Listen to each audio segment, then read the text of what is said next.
Retour sur le déplacement dans notre région du Premier ministre Jean Castex. La 31e convention des intercommunalités de France s'est achevée ce vendredi à la Grande Halle d'Auvergne.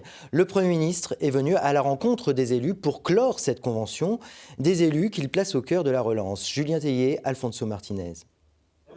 Devant la Grande Halle d'Auvergne, ce n'est pas seulement le Premier ministre qui salue les élus et autorités, c'est aussi l'ancien maire et président de communautés de communes. Jean Castex maîtrise le fonctionnement des intercos et face à l'Assemblée, il déroule 1 heure de discours avec un thème central, la sortie de crise et la relance économique. Il faut que le plan de relance concourt à aménager notre territoire et à résorber les inégalités territoriales. Évidemment, il faut des moyens. Si il n'y a pas de moyens, ça ne sert à rien.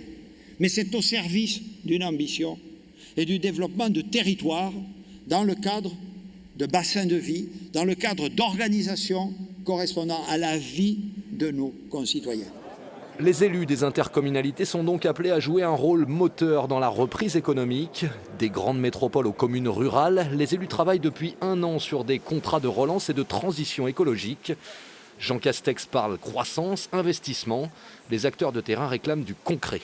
Je suis rassurée sur le fait qu'ils ont conscience de l'action des territoires, de la diversité des territoires. Après, je n'ai pas eu d'annonce de nature à me conforter sur les moyens qui vont être donnés aux intercommunalités au-delà de 2022 pour mettre en œuvre leur projet de territoire.